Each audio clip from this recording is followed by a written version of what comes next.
कृष्णम वंदे जगतगुरु। आज गुरु पूर्णिमा के शुभ अवसर पर सभी गुरुजनों का हार्दिक अभिनंदन, वंदन एवं शत शत नमन तथा सभी छोटे भाई बहनों को, बच्चों को ढेर सारी शुभकामनाएं। आज गुरु पूर्णिमा के अवसर पर शुभ सर्वार्थ सिद्धि योग बन रहा है। इस सिद्धि योग में भगवान कृष्ण को गुरु मान करके उनकी पूजा अर्चना जरूर कीजिएगा। देखिए, आपने कितने भी गुरु बना लिए हैं, माता पिता सभी हमारे गुरु हैं तथा प्रकृति में जितनी चीज़ें हैं जिससे हम कुछ भी सीखते हैं वह हमारे शिक्षक हैं, वह हमारे गुरु हैं। क्योंकि गुरु का अर्थ ही होता है अज्ञानता को, अंधकार को दूर करके प्रकाश की ओर ले जाने वाला। भगवान कृष्ण जगत के गुरु हैं। भगवान कृष्ण की मर्जी के बिना कुछ भी काम नहीं होता है, सब कुछ उनके मर्जी से ही होता है और अंत में हमें मोक्ष प्राप्त करके भगवान कृष्ण के ही शरण में जाना है। तो आज हम भगवान कृष्ण की अवश्य पूजा अर्चना करेंगे। जो लोग भगवान कृष्ण को इस तरह से नहीं मानते हैं, कोई बात नहीं, वह जिसको भी अपना इष्ट मानते हैं आज उनको गुरु मान करके उनकी पूजा करेंगे। क्योंकि गुरु जो है इसका अर्थ ही है गुह शब्दस्य अंधकारः स्यात् रु तन् निवारक अंधकारस्य निवारत्वात् गुरु इति अभिधीयते। जो अज्ञानता को हटाकर प्रकाश की ओर ले जाता है वही गुरु है। गु का अर्थ है अंधकार और रु का अर्थ है हटाने वाला, अंधकार को हटाकर प्रकाश की ओर ले जाने वाला।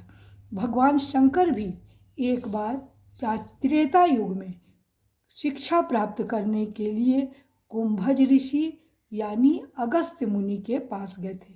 कुंभज घड़े से उत्पन्न होने के कारण उन्हें कुंभज ऋषि कहते हैं।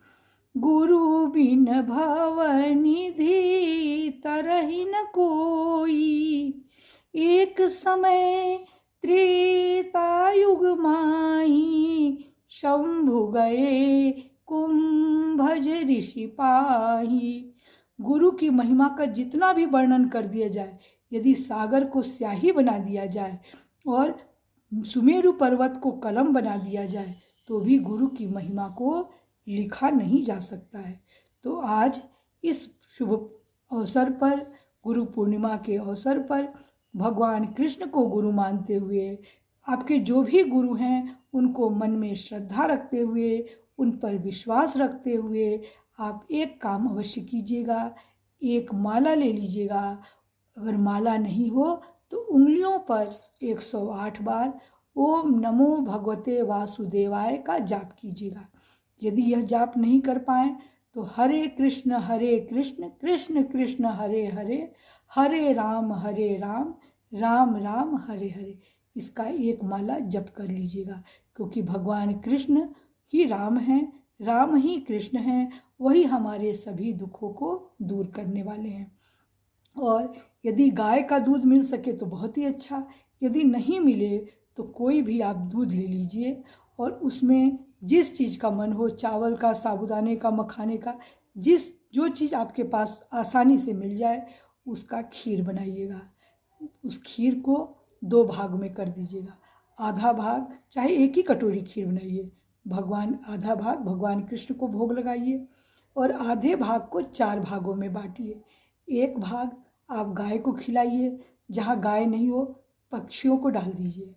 दूसरा भाग आपके घर में जो भी बड़ा हो उनके आगे श्रद्धा से रखिए गुरु मानकर। तीसरा भाग अपने मित्र को दीजिए, क्योंकि आपका मित्र से भी आपने कुछ न कुछ सीखा ही है, मित्र को खिलाइए।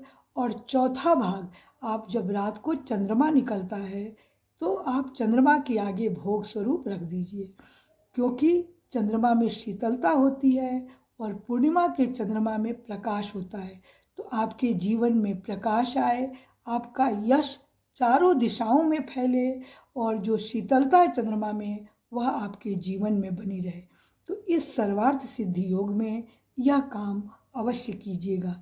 और जो भगवान कृष्ण को भोग लगाया है उसको परिवार में सभी मिलजुल कर खाइएगा।